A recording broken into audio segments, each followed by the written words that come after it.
Hello, my name is Keith, and this is a series of videos providing a case management plan to achieve personal success. I measure success not by wealth, or status, but by personal goal achievement and self-actualization. This video is about problem solving as you implement your personal action plan. And if you like these videos, please click subscribe on my channel. So no matter how much preparation you put into your own personal case plan or action plan, you will encounter limitations, interruptions, and problems that will create a pause or a hindrance to your efforts. And here is a process for solving problems. First of all, identify the problem. You have run into a barrier in completing your action plan. What is the source of that barrier? Is it finances? Is it education? Are there addiction issues? Are there relationship issues? Is there transportation problems? Is there issues related to employment? And I use examples of my own as we go through. My goal right now is to create income in the near future with my YouTube pages. Now, the barriers are, first of all, I need increased subscriptions. Second, I need increased views. Third, I need my current income is limited to just my Social Security. Now, I know I could work, and I was working, but that does take time away from my commitment to this particular task or goal. So I need to define the problem. How do I define the problem? What do I need to do to increase the subscriptions and views? Post multiple videos every day. Post my YouTube pages on social media. Continue building a contact list. Increase likes on Facebook, Instagram, and LinkedIn. So that's one part of it. And the other thing is to cut back on monthly expenses to increase available funds that I need to pay specific bills. Third thing is generate alternatives. I could potentially purchase ads to increase subscriptions and views, and I could seek out videos that produce greater interest, and I could start possibly an interview format that might attract more interest by people who are listening. The next one is to test alternatives.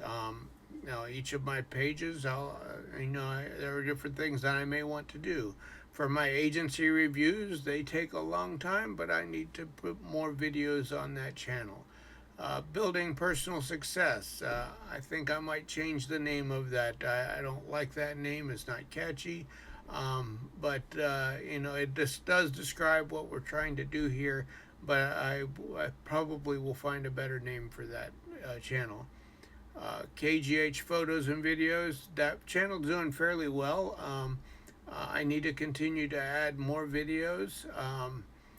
It is one of the easier channels to put together because it's just simply putting all the photos that I've already taken and the videos that I've already made and editing them and posting them.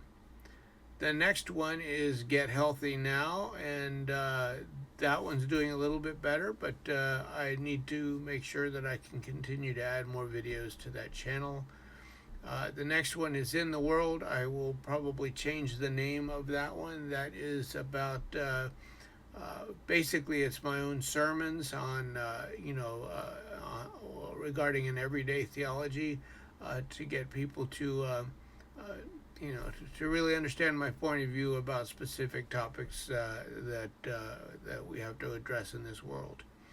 And then finally, the consultant one. That is for the helping nonprofits, and again, those last two I'll probably consider a name change that would be more catchy and more interesting to people. So I need to commit to a plan of action. That's the next thing. Make a commitment to give myself a timeline for success, and then stick with that plan until I've attempted all alternatives, and remind myself regularly not to give up. The next one is focus on what precipitated the current situation. Well, what precipitated this situation for me is I retired, but I feel I have helpful information and experience that I can share with others to help other people succeed. I did try working again, but was that was taking time away from my wanting to meet my own goals. And I am going to give myself a timeline of at least 1 year to develop any type of income from one of my channels. Next is identify the desired end results. Well, I continue to post videos even if they're not currently attracting views. Discover new ways to provide interesting messaging and formatting, and continue, of course, to hone my craft. It takes practice, and practice makes perfect. So rather than giving up, I'll just keep working at it until I'm doing it the right way. Then the next thing is dealing with resistance. Whenever you start to work on an action plan, you will encounter your own resistance, internal resistance. Especially true if you're making a life-changing decision that affects the relationship that you have with others, whether it's family, work, friends, or whoever else. They may even try to dissuade you from your path. You can address these external factors through avoidance, confrontation, or even compromise. You may also have to deal with internal reasons for resistance. And those internal resistance are listed as such. First of all, it's disillusionment.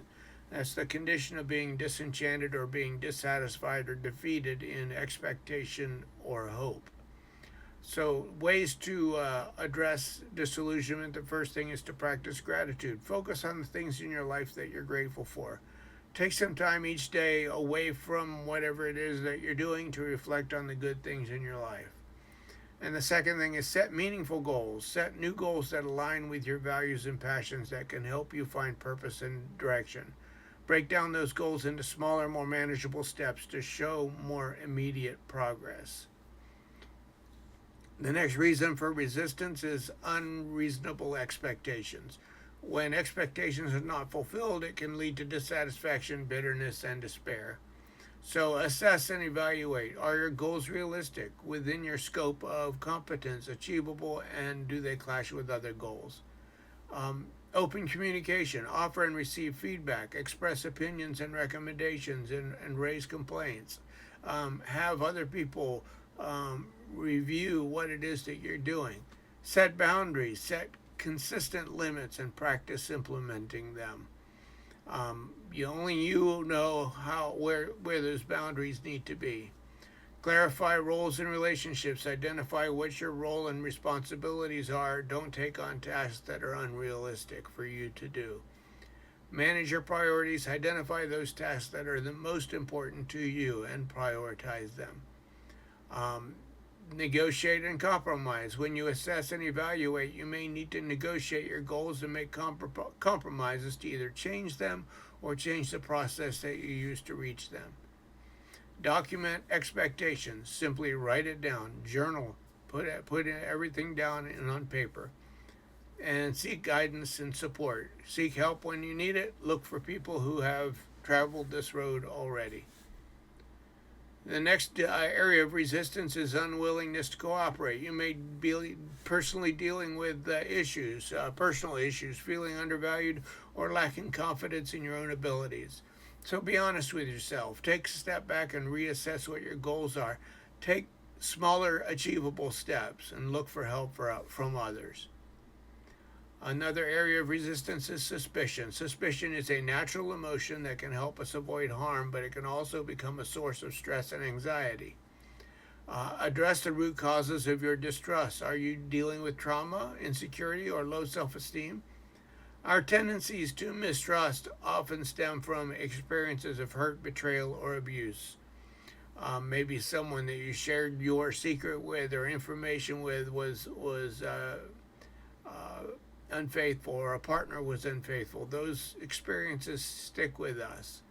Feeling insecure about yourself or your relationships can also breed suspicion. You may constantly question other people's motives or your worthiness of love and trust. The more insecure you feel, the more you scrutinize interactions for signs of rejection or judgment. And if you're insecure enough, you may think that you're going to always be rejected or judged. And also, not having your emotional needs met in childhood or in previous relationships contributes to that mistrust. If you didn't experience consistent love, affection, honesty, and reliability, you've likely learned that people can only be partially trusted. You become self reliant and hesitant to depend on other people. Another area of resistance is anger. Failing to manage your anger can lead to a variety of problems like saying things you regret, yelling at your kids, threatening your coworkers, sending rash emails, developing health problems, or even resorting to physical violence. But not all anger issues are serious. Instead, your anger might involve wasting time thinking about upsetting events, getting frustrated in traffic, or venting about work. If you've gotten into the habit of losing your temper, take stock of the things that trigger your anger. Find those trigger moments and remove them. Before you spring into action, calm yourself down. Ask yourself if your anger is a friend or an enemy. Sometimes anger is a friend. If you see something that is being um, unjust and you're angry about that, and that's more of a righteous anger where you step in and take action. But there are still more likely warnings that when your anger is on the rise, recognizing them early can help you take action to prevent your anger from reaching any type of boiling point. One of the best anger management exercises is to remove yourself from the situation. There are lots of different anger management exercises, but I think the best one is to just know to move yourself out of that situation. And finally,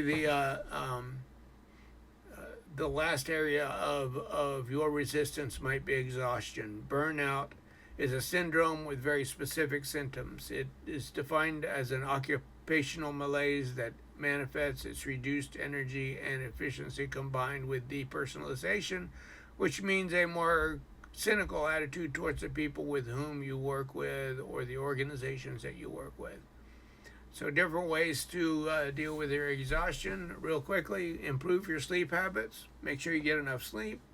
Exercise regularly and balance rest with and activity. Cut out caffeine and drink plenty of water. Eat healthy and avoid junk food. Set realistic expectations for your workload and schedule. Take time to relax and do something you enjoy. Limit alcohol and avoid drugs. Practice mindfulness, meditation, or yoga. Connect with a trusted friend or a therapist and take a break from the stressor if possible. Finally, in summary, present yourself in a role of information gatherer. You are gathering the information that you need to be successful. Communicate that information and connect to resources. Be persistent. Don't give up. Just be very persistent about what your goals are, and be honest about what you can and cannot do. And finally, say no to any unreasonable requests. If you take care of all of these things and manage your problems well, then you are on the road to the next step of being successful. If you would like to see more of these videos, please click subscribe. Thank you.